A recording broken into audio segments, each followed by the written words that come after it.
사랑하는 우리 가족, 오늘도 엄마와 함께 화목합시다.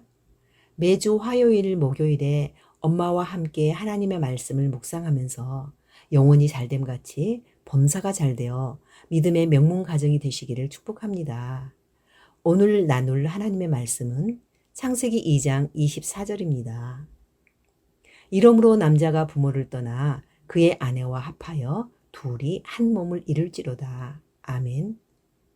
아담과 하와에게 육신의 부모는 없습니다. 이 말씀은 아담과 하와로부터 시작되는 부모의 지침입니다. 내가 그런 부모가 되라는 말씀입니다. 부모를 떠난다는 것은 독립성을 가지고 환경적, 경제적, 정신적, 신앙적으로 독립하여 자기 삶에 책임을 가진다는 것입니다. 둘이 합하여 한 몸을 이룬다는 것은 연대성입니다. 환경적, 경제적, 정신적, 신앙적으로 하나가 되어 죽을 때까지 서로 지지하라는 것입니다. 벌거벗었으나 부끄러워하지 않을 수 있는 것은 진실성입니다. 있는 그대로를 용납하는 궁의로 여기는 마음을 가진다는 것입니다. 부부는 모든 인간 관계에서 가장 친밀한 관계이어야 합니다. 이 친밀함을 유지하기 위해서는 결혼 후에는 서로에게 숨기는 일이 없어야 합니다. 가장 존중하고 지켜줘야 할 사람은 배우자이고 가정은 가장 중요한 선교 현장입니다. 돕는 배필로 서로의 부족을 채워서 생육하고 번성하여 땅을 정복하고 다스리는 믿음의 명문 가문을 계승해야 합니다. 그러므로 성경적 결혼의 목적은 하나님 나라의 계승에 있습니다. 사랑하는 우리 가족, 부부가 끝까지 가정을 책임지며 자손 대대로 주의 훈계와 교훈이 이어지며 자녀의 순종이 이어지며 진리를 사수하여 이단에 물들지 않으며 복을 계승하는 가정이 되기를 축복합니다. 사랑하는 우리 가족의 지혜로운 결혼 생활을 위해 게리 체프먼의 5가지 사랑의 언어라는 책을 소개합니다.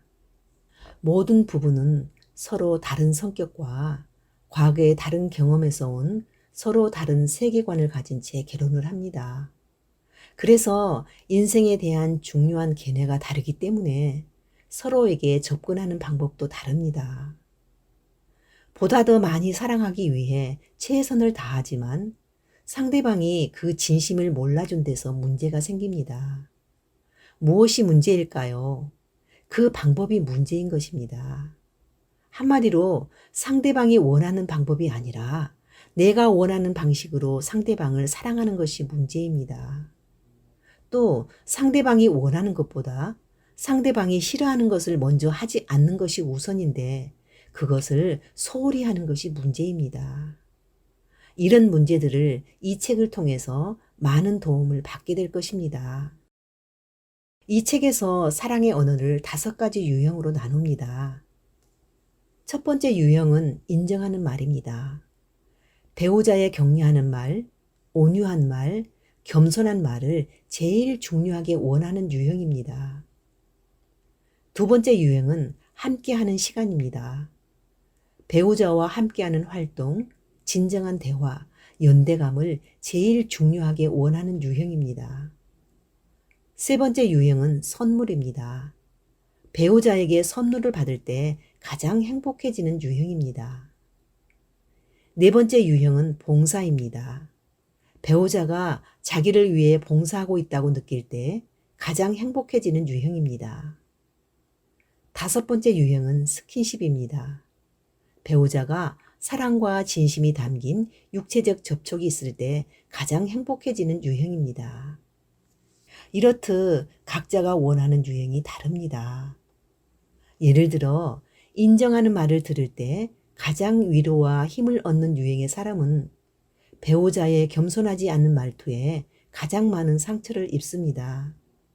그런 배우자에게 나의 취향대로 아무리 값비싼 선물로 어색한 관계를 풀어보려고 하지만 위로의 말 없는 선물에서 진심을 못 느낀다는 것입니다. 결국 서로가 서로에게 지치게 되고 원망과 섭섭함이 쌓이게 됩니다. 반대로 선물을 받을 때 가장 인정받는 기분이 들고 행복해지는 사람에게 배우자가 아무리 겸손하게 인정하는 말로 관계를 풀어보려고 하지만 오히려 말뿐인 사람으로 오해받기 쉽다는 것입니다. 이런 이유로 내가 원하는 것은 무엇이며 배우자가 원하는 것은 무엇인지를 파악한다면 더 지혜롭게 사랑을 표현할 수 있을 것입니다. 부디 사랑하는 여러분의 가정에 사랑과 이해가 넘치기를 기도합니다. 아멘.